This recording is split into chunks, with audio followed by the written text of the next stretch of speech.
Sierra Leone, gotta let me show ya. Nigeria, Bioko Island, Liberia, I wanna know ya. Cameroon, Guinea-Bissau, Sierra Leone, gotta let me show ya. Nigeria, Bioko Island, Liberia, I wanna know ya. Let it all hang out.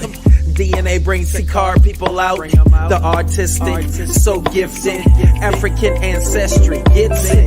Yes, they black owned for the people. In the roots, they will find your sequel. Genetic test in the process, peaceful. Reunite, multiply with your equals. Black scientists, research it. Invest in that time, you're worth it. Experience feels so perfect. Get on the right path to your purpose. No other in the industry like this.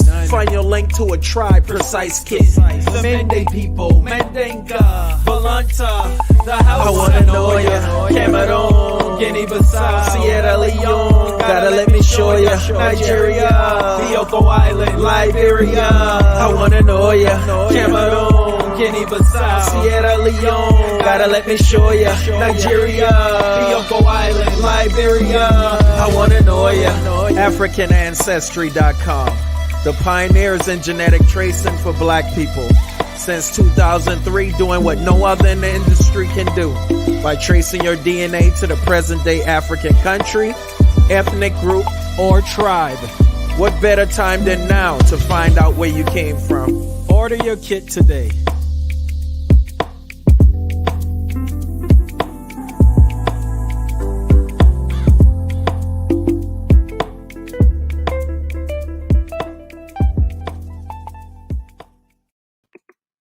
What's up, everybody? Hey, hello, hey. How are you doing tonight? I'm Gina Page, or today, whatever time it is when you're watching us. I'm the president and co-founder of AfricanAncestry.com, and you all know that we are the pioneers of genetic ancestry tracing for Black people all around the world.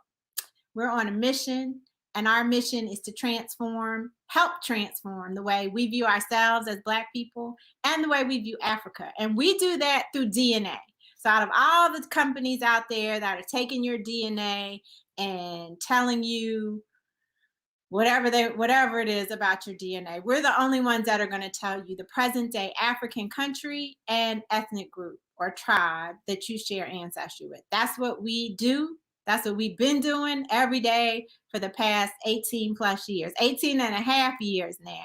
And it is a delight and an honor to be able to do that work for you, for people who look like us, for people who are invested in reconnecting with their past, reconnecting with their history, reconnecting with their ancestors, reconnecting with their traditions and cultural practices and beliefs, all of those things. People who want to know who they are, and knowing where you're from is crucial to knowing who you are. So that's what I do all day, every day. And on Wednesdays, I come on here and I can't wait to see you guys and to hang out with you guys and talk about some interesting stuff. That's the other benefit of being part of the African Ancestry family, is we get to meet the most remarkable people. You guys are in the comments every week, and then people come on like Darnell Clayton, who came on last week, and we had a really good time talking to him. Shout out to Travera and Vicky for being here. My friend, our Cafe Cubano Keys. I don't know why I love that name so much. Plachette, you were in our thoughts last week, you and everyone in the South that were impacted by the hurricane. And at the time, I did not know that similar destruction was happening in the Northeast. So our hearts and prayers go out to those in the New York, New Jersey, Pennsylvania areas who were impacted. But Plachette, I certainly hope that you and your family fared okay. Hey, Yakota, good to see you. Nikki T's in the house. Malik is here from Atlanta. I'm happy to see all of you guys. Now, you know that we give a gift, some swag, to the first person to come on. Travera won last week, so I'm giving it to you, Vicky. Vicky, you won the African Ancestry Remember Who You Are Study Guide, Volume 1. Congratulations, you guys. I love this study guide so much. It is full of facts and activities, maps, timelines, QR codes, links. We made it as multimedia as we could, a discount on African Ancestry test kits. I encourage you all to go to AfricanAncestry.com to Ancestries and apparel and gifts section and check out the Remember Who You Are study guide. Everybody's going back to school. No reason for us, those of us who are done with school, to continue learning. And the Remember Who You Are study guide is a great way to do that. I also want to remind you all about our look, we're constantly celebrating Remember Who You Are. Our Why You Matter campaign. You've heard us talking about it over the past month or so, almost 2 months now. Resilience is in your DNA, and we want the brothers to know that they matter too. And so we are encouraging 2022 Black men to trace their ancestry by Father's Day 2022. And we want you all to spread the word, because when one person finds out where they're from, they've done it for the entire family lineage. And so why not bring our brothers into the fold and let them be the leaders in helping the family better understand who they are. So go to AfricanAncestry.com/why, share that with your friends, and get people to tune in and join us on that mission. Hello, Juanita. Thank you for being here. Dominic is here. Jennifer Bates, good to see you. Shaquila's in the house. Rashida's here. Byron's here. Oh, you all snuck in while I was talking. Jane and Lois, good to see all of you all. Thank you for being here. Sydney Sneed is checking in from East Orange, New Jersey, the Mende people. I know you got some cousins in here with the Mende. And Drea Bryant's here, GR Moore. Welcome, everybody. So look, I say this every time, but each guest gets me so hyped. I don't want the previous guests to think that I'm no longer hyped about them, because I'm extra hyped about our next guest. But she's doing some different work. She's doing some different work, some different and powerful work. And I'm so glad that she had the time to come kick it with us at African Ancestry Live. She's been on I'm gonna call it a book media tour. She just published her first book. Her name is Kate Johnson, and she just published her first book, which is called Radical Friendship. And when I heard that title, my eyes immediately got big, because as an only child, not really the only child, I'm the oldest and the youngest and the favorite. That's how I like to refer to myself.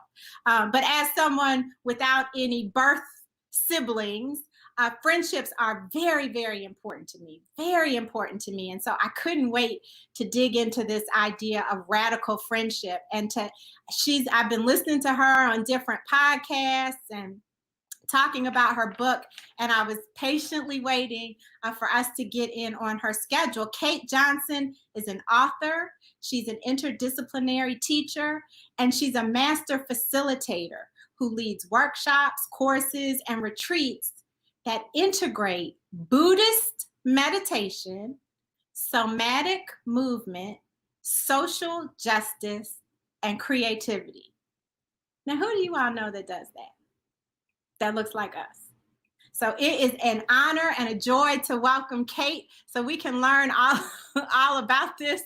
And I have a very burning first question for Kate, but I want you all to put it, I want to see in the chats, you need to give her an African Ancestry Live welcome. I want her to see how excited and hyped we are to have her with us. Kate, hey there, how you doing? I can't hear you. Gina, can you hear me? Yeah, I can barely hear you. So you can't hear us. You can't hear me? Huh. What if you, okay, here's what we can do. Can you go out and come back in? It says I came on, the audio dropped off. Okay. Let's see. This is not a great intro. Well, can you see the chat? Look at our chat. Are you back? Can you hear me now? Want me to leave? You can hear? Oh yeah, okay. They're working it out in the background. Okay, she's gonna come out and come back in so you guys can get your welcome ready. Oh, okay. We'll just tell her to look and see the welcome. So what y'all want to talk about now? While we wait for Kate to come back in. Does anybody in the chat, do you guys know what Buddhism is? Does anybody practice Buddhist meditation? I'm curious. Let me see in the chat if you practice Buddhist meditation or if you know what Buddhism is. I can't wait to talk to a Black woman about Buddhism. Hey, Mary Smith, welcome.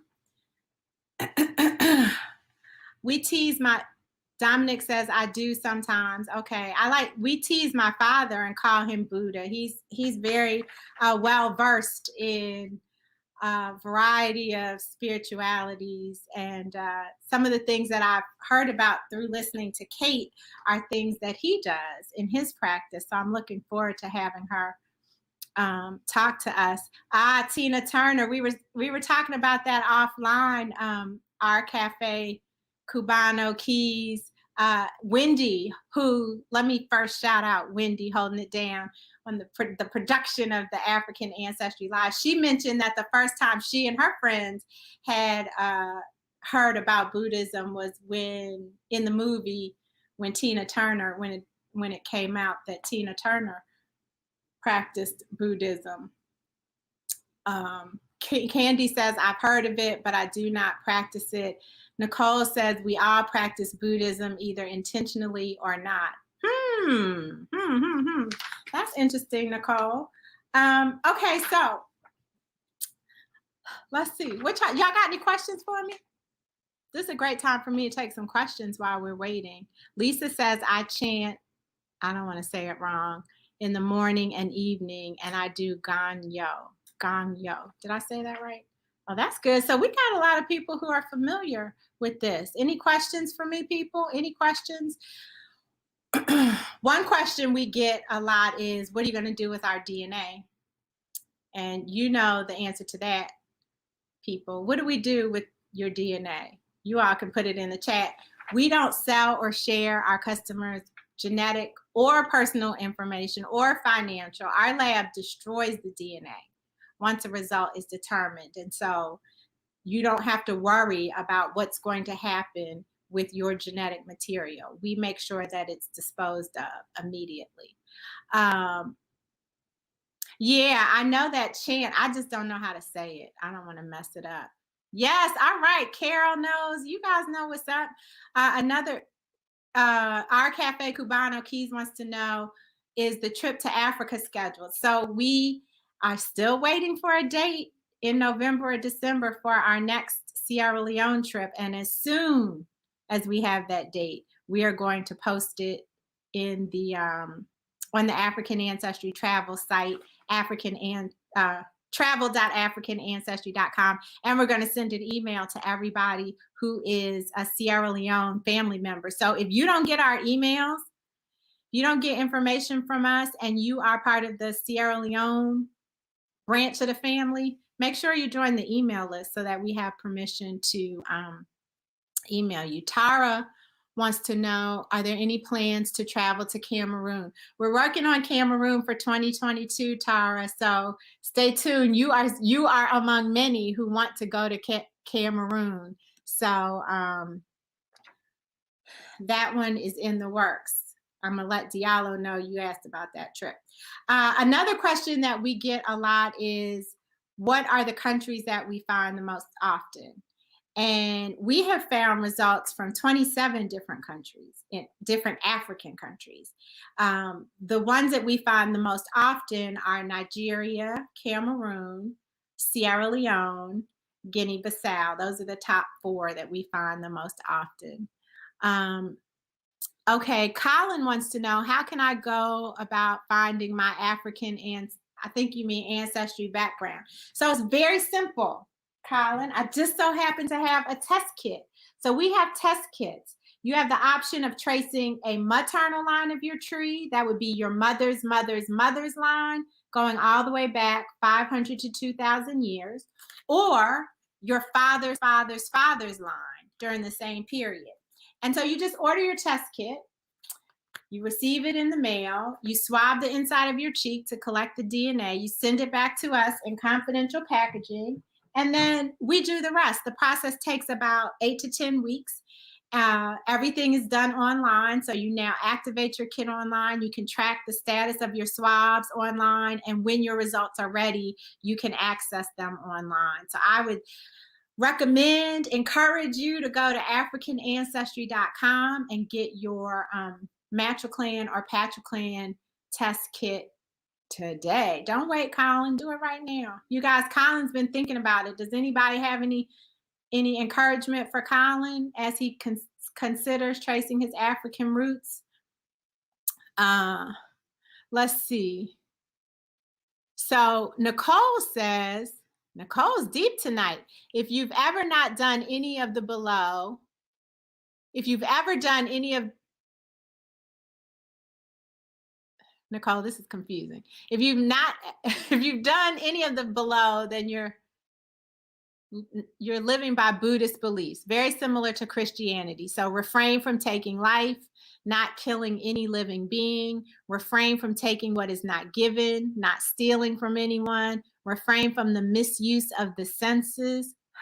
The misuse of the senses, not having too much sensual pleasure, refrain from wrong speech, refrain from intoxicants that cloud the mind. Okay, break it down, Nicole. Yishmael wants to know if there's any new information on the Lasongo tribe in the Central African Republic and the Congo. I haven't come up with any new information. Have you been in the online community? One of the things that, for those of you who don't know, when you take an African ancestry test, you become part of the African ancestry family, but you also have access to our exclusive community on Facebook. And that is where we answer questions. People share resources, they share information, and they party, they play games, they have family feuds, all kinds of things in the online community. And that's where you can also find information about the different ethnic groups. Plachette says, I want my first trip to Africa with the people who traced and unlocked the stolen knowledge of my ethnicity. Oh, Plachette, that warms my heart. Thank you.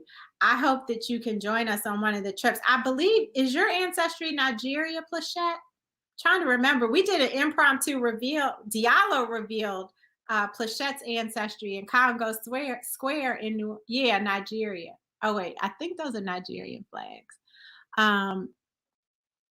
Dexter wants to know, is this test accurate? Yes, Dexter, this test is accurate. So years of research went into developing the African ancestry test and process, the analysis process. Dr. Kittle spent almost 12 years compiling African lineages so that he had a substantial database of information upon which to do his analysis. He blind tested his method among indigenous Africans. So what we know about DNA testing today is that it's almost become a commodity. And so the DNA testing itself is highly reliable, highly accurate. It's done in labs that have the highest levels of certification. And then in terms of accuracy, Dexter, where another measure of accuracy comes in when we look at the size of the databases that are used for the analysis. So other companies have not even 2,000 African lineages in their databases that they use to tell you whatever they're going to tell you about your Africanness, the percent of African ancestry you have from different regions. African Ancestry has the largest database of African lineages in the world. We have over 30,000 indigenous African lineages. That sheer volume of lineages and the fact that African DNA is highly heterogeneous, meaning there are the highest levels of variation among African DNA than among any other groups of people. That makes our work highly accurate. So for 85% of the people who take our test, Dexter, we get a 100% match. We find identical matches. That means that Every variant in your DNA sequence matches identically with every variant in a sequence or two, multiple sequences in our database. 85% of the results come back with 100% matches. That's highly accurate. And then we don't even call a match unless it's at least 98.6% the same. So we pride ourselves on accuracy. Yokota wants to know, oh, here she is, Kate. Can you hear me? Yeah, I can. All right, and we can hear you. So we're back. I was just answering a few questions. So for those of you who joined us while I was answering questions, this is Kate Johnson. Kate, you got a lot of hand claps and flags and all kinds of welcome. So you're like when you're on a late night show and like someone like gives you this like hype introduction and I come out and like trip on the way out or something. Like, oh no. But no, it's all good. You're part of the family, and we'll get to that in a few. But let's jump right in. So my first question, and there is some knowledge of Buddhism in the audience. So cool. People were talking about Tina Turner. There's someone who said that she chants every morning and every evening. Nicole Taylor broke down the similarities between Buddhism and Christianity. Her take on it was, we all practice some form of Buddhism, whether we realize it or not. But I'd like for you to simply, I know this could be an elaborate answer, but simply define Buddhism or describe Buddhism for us. Yeah, I appreciate the question. I actually don't get to do it that often. And my understanding is that Buddhism is a religion and a philosophy and a way of life that is inspired by the historical Buddha Siddhartha Gautama, who was a Indian prince or noble caste, lived in South India, and lived about 2,600 years ago. And so there are a lot of different Buddhist lineages, and it's a religion like other religions that has had a diasporic experience since its place of origin. But I'll say the things that seem to bring Buddhist lineages together, what seems to be at the heart of all of them, is an interest in liberation and emphasis on understanding the role of cause and effect in bringing an awareness to how we live our lives. Okay. Ooh, we have so much to dig into, but I'm curious because I know that you're from Chicago, right? Yes, yeah. So you grew up a little Black girl in Chicago who was a dancer, right? Yeah. How in the world did you get to Buddhism? You know, I was definitay a precocious little Black girl in Chicago, and I was really interested in like spirituality and religions of all kinds. So my parents actually had this big encyclopedia of world religions in my basement that I would like leaf through even before I really could read all the text, which was very small. I was interested in the pictures and the iconography, and I was actually primarily drawn early on to the iconography, to the religious art that I saw associated with Buddhism, and the different like symbolic materials that the different Buddhas would have, and the colors and significance of it just felt really inspiring to me. And then I think that as I got older and started to read more, and I was kind of a precocious reader, I was really interested in Buddhist philosophy, and especially this piece about, as I said, I think Buddhism is about liberation, about like what makes us free, and the way that we understand how to get free is in some ways by bringing our awareness to and not denying the ways in which we get caught.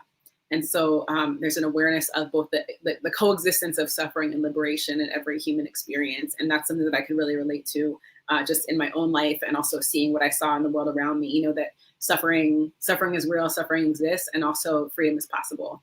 And the way that Buddhism articulated that felt familiar to me. That's the short answer, but I think, yeah, it was also, I was raised in a, I wasn't raised Buddhist. I was raised in a different religion that I think at a certain point I felt discouraged by the way that the culture didn't seem to be in alignment with the message of love and tolerance. And what I understand now is that it's not that all spiritual traditions have that in some ways, you know, like that there's this perfect vision for how they might be expressed, and there's the imperfect way in which human beings express them. And that, but I thought at the time that Buddhism might offer something different. Now I know that it's here too, it's everywhere, but I was already a Buddhist by the time I figured that out. So there you go. You can't escape it. You can't escape it. So I know that your book, Radical Friendship, and which I have to tell everybody, I bought 4 copies of that book through mahoganybooks.com. Now they didn't have it yet. I think it was the day it came out or something. Okay. And so I called and I was like, I want this book. And he's like, oh, okay, well, I think we can get it for you. So I have 4 books, copies of the book waiting for me at Mahogany Books in National Harbor. Shout out to everybody who's in the DMV. You can get Mahogany. They actually have some on the shelf now because I ordered them. But in your book, it's basically, you talk about Buddhist teachings on spiritual friendship, right? Yeah. And I was excited to learn about the liberation aspect of it, because the work that we do is liberation work in helping people reconnect to their ancestry so that they can be free by knowing who they are to then explore life in a different way.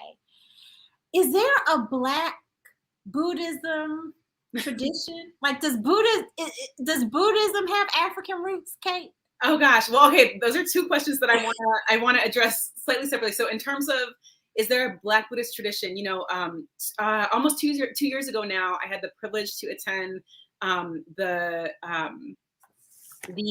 first ever Black Buddhist Teachers of African Descent conference. So there were almost 100 of us that gathered in California from all different kinds of traditions, you know, Zen, Chan Buddhists, people, Soka Gakkai, Theravada Buddhists, which is part of what I am, Tibetan Buddhism, all Black.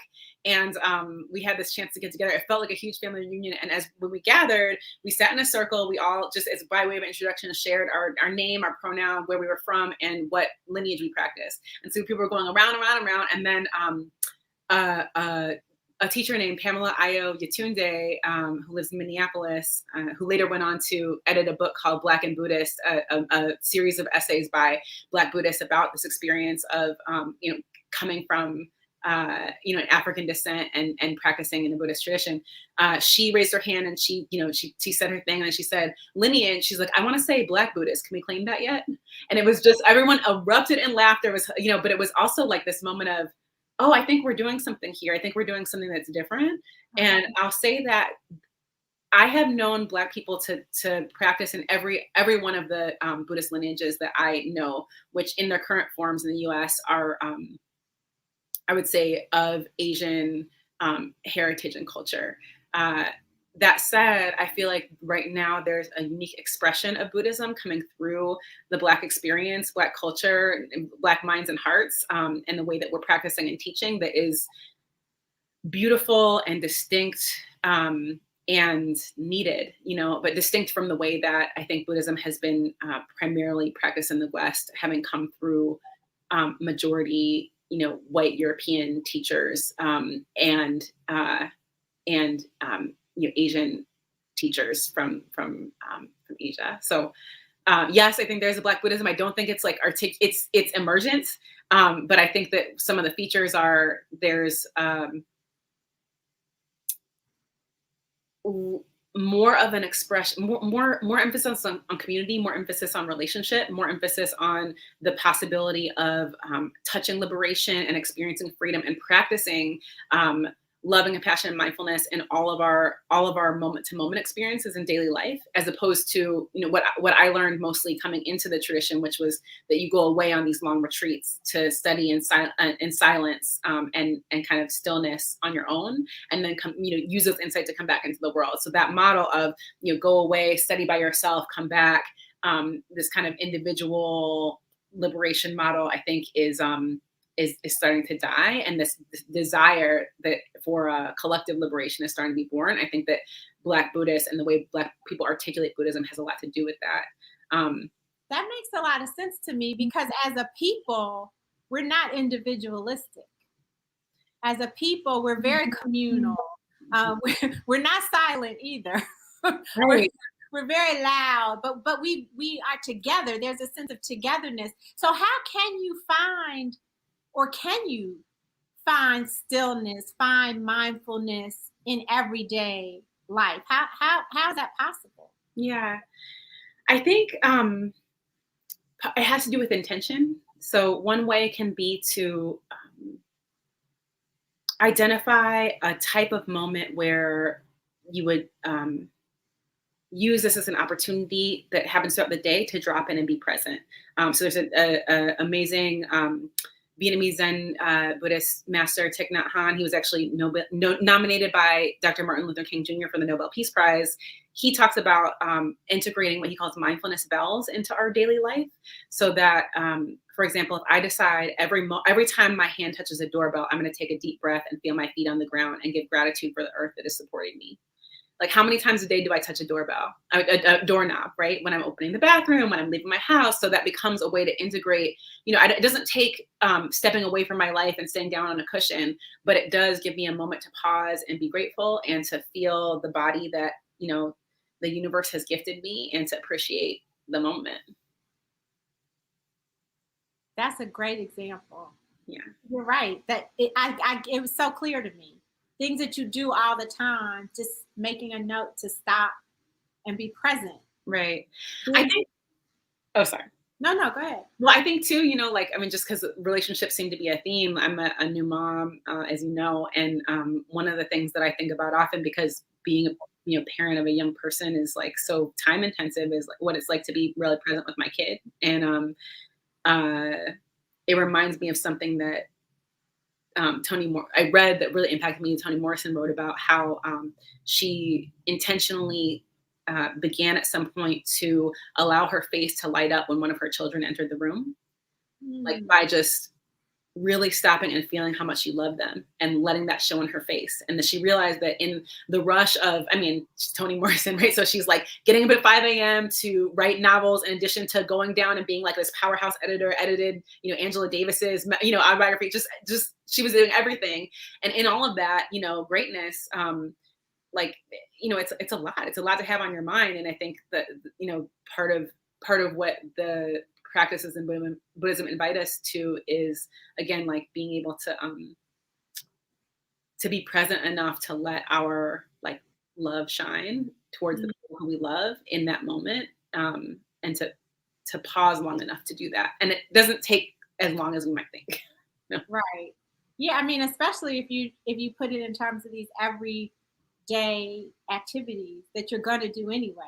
Mm-hmm. I think my challenge would be remembering that I'm going to do it when I'm having some memory challenges, but I'm going to find that one thing. And well, you know what?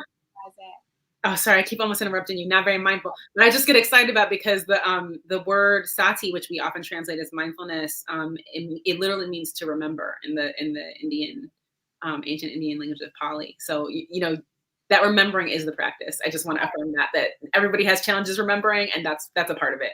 Not alone. Okay, thank you. Yeah. So let's talk about lineages and how there are different lineages that make up the Buddhist tradition or the Buddhist religion.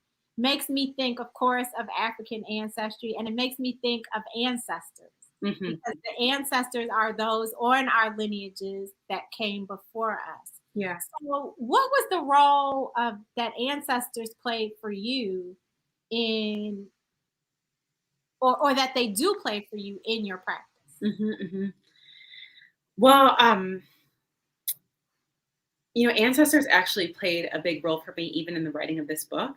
There was a period of time where I had this deadline and I was really stressed out about it. I had not, worked steadily toward this goal. It was time to really produce a draft. And my beloved was out of town. I was home alone. And I just had this moment of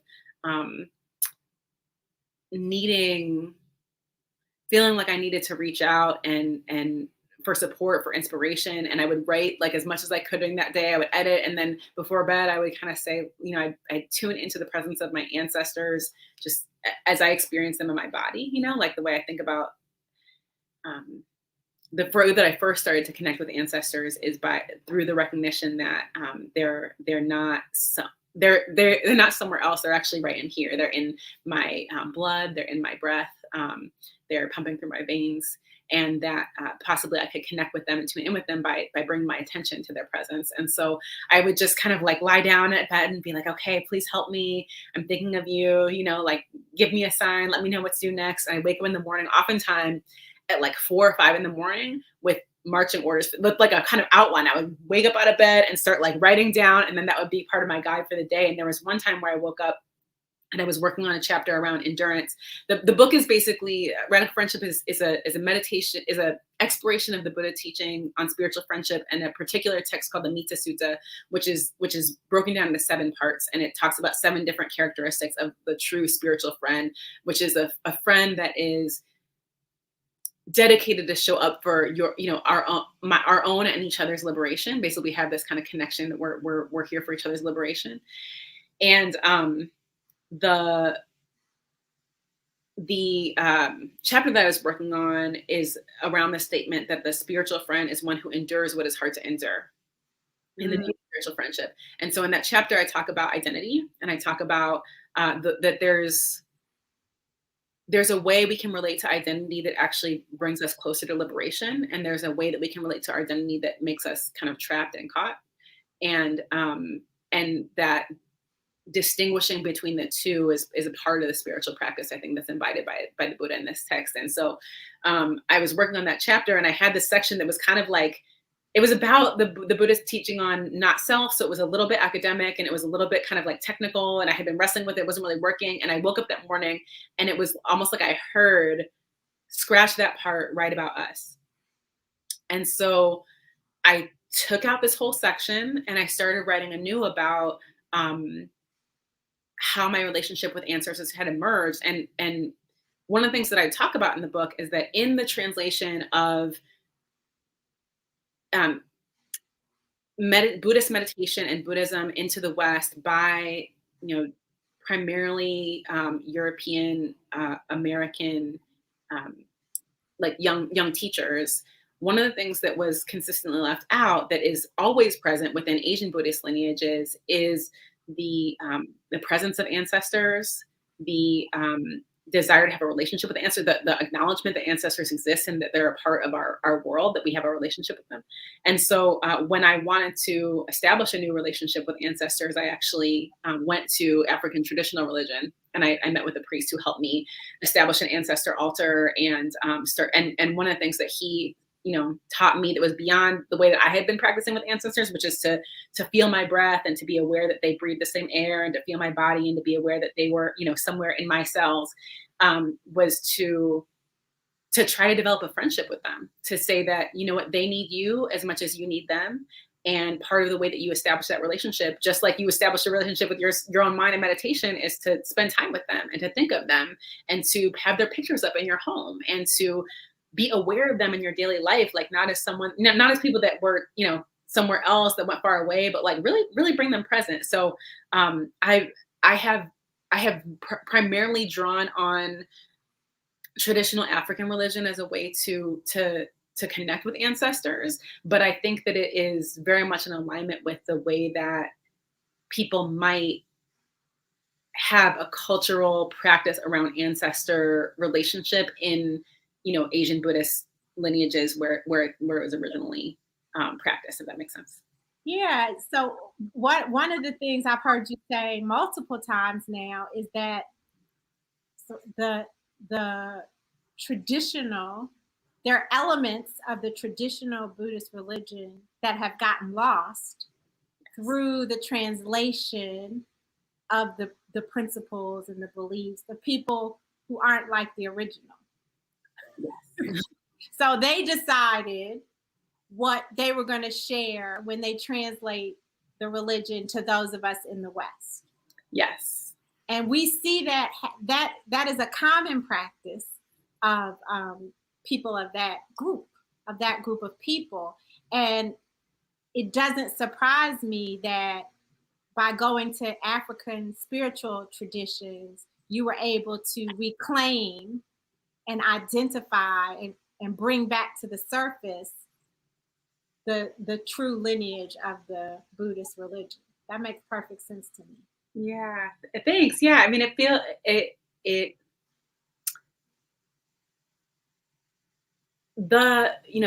Buddhism, even before this kind of like movement to the West, it is a religion that, like all religions, survived in some ways by aligning itself with dominant culture, which in some ways meant aligning itself with patriarchy, and sometimes meant aligning itself with, empire, which was, like kind of aggressive and maybe even colonialist. So there's the Dharma, which is the teachings of the Buddha, and there's a lot of other stuff mixed in there that I don't think is necessarily authentic to the Buddha. And I think part of what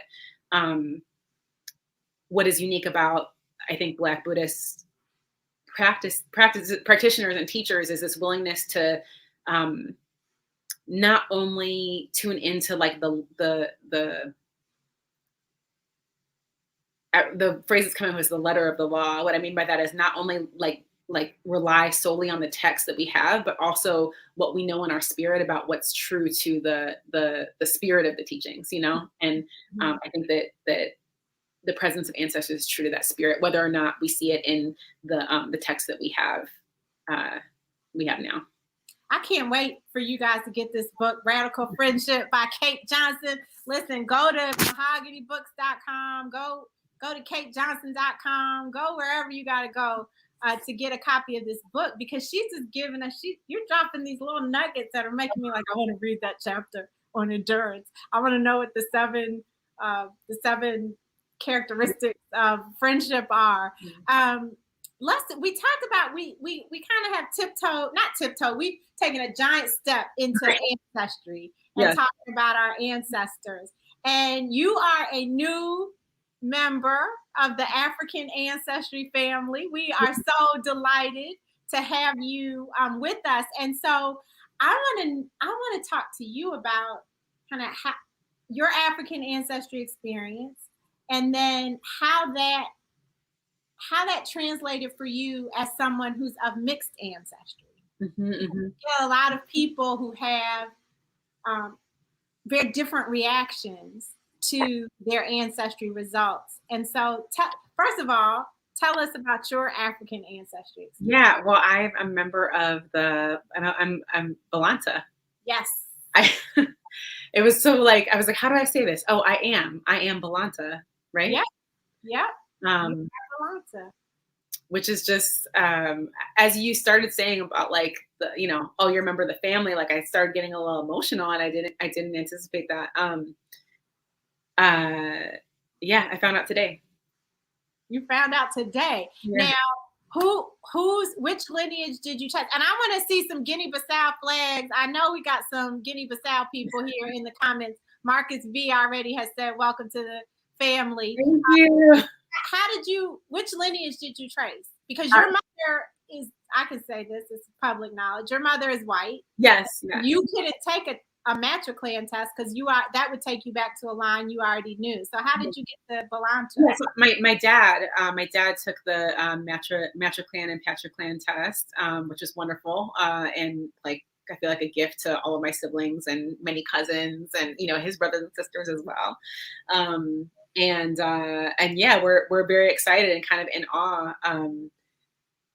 I mean, I think to answer your question about what it's like having, my mother has also been really interested in ancestry and genealogy over the last few years. And, she's white, she's from Missouri. Turns out there's, that's a whole other story in terms of like what her background is. It's more mixed than we think. We thought, let's just put it that way. Okay. But it was shocking to me to see the different experiences that my mother and my father were having in terms of being able to trace their ancestry and trace their lineages. That my mother was able to really like just sign up for ancestry.com and and also that like the records that were available for her family, there were written documents that she could just find online. Like it was, the ease was so much more there. My father, he's Black, he's from Honduras, and the records just weren't there, to be able to. So we were relying on story, we were relying on memory, stories that had been lost. People who were trying to get in touch, and so there's something about it's almost like the feeling that I have is almost like having been.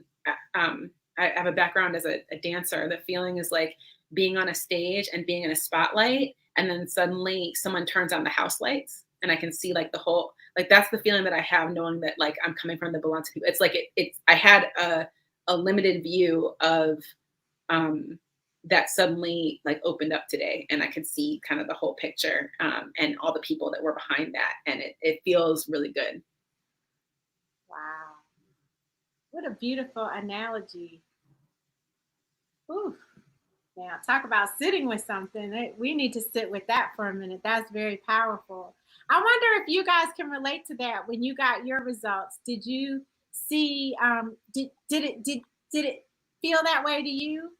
I'm just curious, you guys. Let me know in the comments if you can relate to how Kate is recognizing her ancestry. Now, did you have to convince your father to take the test, or was he? Yeah, I mean, I think he was concerned, certainly about just like sharing genetic material, and has a wariness of like Western medicine and doctors in general, and like, I mean, what's interesting is my father's family always had like really like his grandmother would save their hair, would not let their fingernails be like, just throw them in the trash. She would keep them and put them, dispose of them like somewhere else, or like burn them or something, because in that space it's like you don't want people to have like something of you like to do magic with. And this is the culture where they were living in Honduras.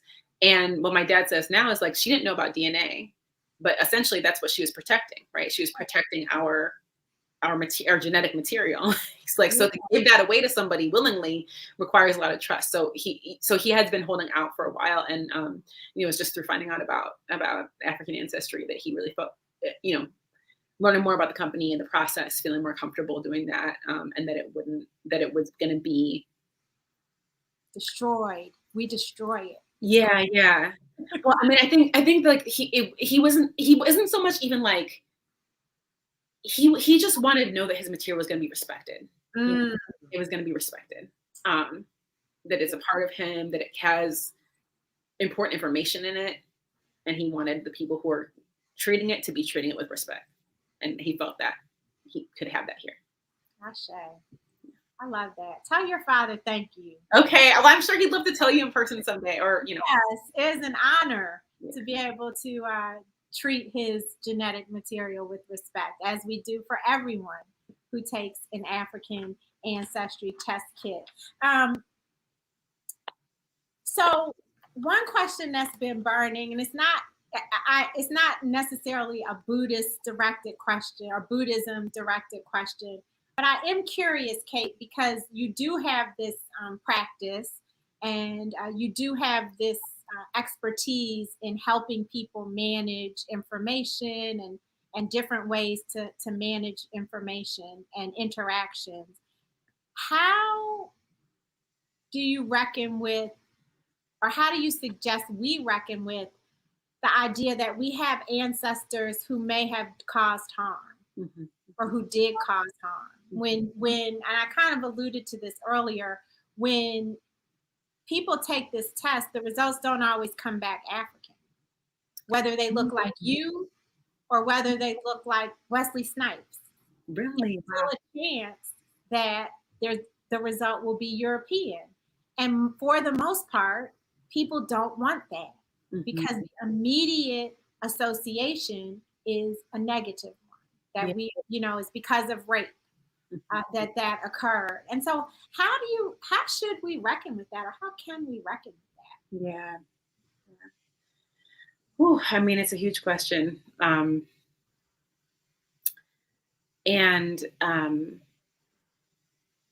it's true that for all of us, whether whether those that we know or those we don't know are ancestors, we have had ancestors that are, wise and kind and brave and strong and, had incredible dreams for us and are the reason why we're here. And then we also have had ancestors that that probably cause harm, and some of them might have been in the way that you just mentioned, like European ancestors that caused harm through colonization, through genocide, through rape. There's also, the people that we know of that caused harm because they were just trying to survive, and doing things they maybe weren't proud of in order to help us survive. But, like the kind of violence that can happen in a household, or, I even think about the, family on the continent who, may have allowed or sold slaves to the Europeans. So, enslaved other Africans, basically. So I think there's complexity there. And one of the things that I think of as something that was taught by a Buddhist teacher who I love and who's mentored me, Ruth King, who's a Black Buddhist teacher. You should all look up. She's phenomenal and very wise. And she says that whenever we call our ancestors, we should call our wisest and brightest ancestors, that we all have a mix. We all are a mix, and that we call forth that which is most wise and most bright to support us. Mm-hmm. And understand that we might have other ancestors that want to be recognized or that are present, and it's okay for us to determine the distance at which we want to sit with them. We don't have to pull them right up to us. We can allow them to be over here. Yeah. And I think there's also a way in which we each can, and this is going to be really different for us depending on what our actual ancestry is, but there's a way in which we can, I believe it says, this is a Buddhist concept, that we can actually heal our ancestors and heal even our descendants through our actions in this lifetime. So there's a way in which by us learning more about who we are, by us, aligning our actions with our values, by us, showing up for our own and each other's liberation, there's a way in which that, even our ancestors who did harm can be healed or pacified through that experience. We have the power to create. I think Oprah says something like that. We have the power to create the life we want to live. And that means, to your point, calling in the support that we need and recognizing that there are places and people that we don't need the same level of support from, and it's okay. I think it also brings us back to the idea of friendship.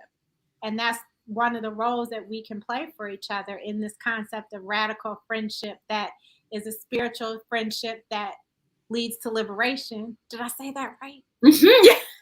Beautiful. That we can, that we can help each other with that. And that's something we see happens in the African Ancestry online community all the time. Mm-hmm. Someone will come in, their results weren't what they expected. They're having trouble managing the information, and the community just rallies around them and says, it's okay. And, someone like Mary Smith will chime in and say, hey, I got that too, but I just traced another line. I looked for Africa in a different lineage, in a different branch of the tree, or, people will give a different framework through which to look at the information. So I think it all can come back to this idea of friendship and the role that we can play in helping one another become free. That's beautiful. I didn't know the community was showing up for each other in that way. Absolutely. That's how we do it, African Ancestry, Kate. And you are part of the family. And this is what we do. We support family. So everybody, please, please, please consider please go get the book, Radical Friendship. I have 3 dear, dear friends, and that's why I bought 4, because I wanted to give one to each one of them. And I didn't have it sent to them because I wanted to write them a message, old school, in the book about what their friendship means to me. So maybe that's a way that you can share with your friends, is by giving them the gift of the book called Radical Friendship by Kate Johnson, who's part of the African Ancestry family. Kate, thank you so very much for being here with us and for sticking through, for being resilient and tenacious and not giving up and being I was like, I have to breathe. No, thank you so much. This has been, I could talk to you forever. It's been such a generative conversation. I feel like there's so much more to say. But I'm really honored that you invited me to share with this community today. And I look forward to being a part of it. Well, listen, once I read the book, we're going to have another conversation, because then I'm going to have even more specific questions. Yeah, well, we even didn't really even get onto the Afro-Asiatic roots of Islam and the. Will you come back? I will come back for sure. Okay. Yeah. Perfect. Then we'll get into that one too. Everybody, listen. Like I said, Kate is our sister. She's our cousin. For all you Belanta people in the comments, this is your cousin. This is your sister. So let's support her by purchasing Radical Friendship on any platform. I say Mahogany Books, but you can get it on Amazon. You can get it at Barnes & Noble. Harriet's bookstore here in Philly is a Black woman-owned bookstore that you might. Harriet's Bookshop. There you go. Harriet's Bookshop. Shout out to Philadelphia. We're still in a pandemic, so when you go to Harriet's Bookshop, wear your mask. Please continue to social distance. Please continue to take care of yourself, to support your immune system and help your friends support their immune system, to support your mental health and help your friends support their mental health. I want everybody to make it through this. And as friends, I believe that's something that we can do. Until we meet again, everyone, may you be happy, may you be healthy, and may you be whole. Have a very good night. Kate, thank you so much. Oh, thank you, Gina. Bye, everyone. Take care.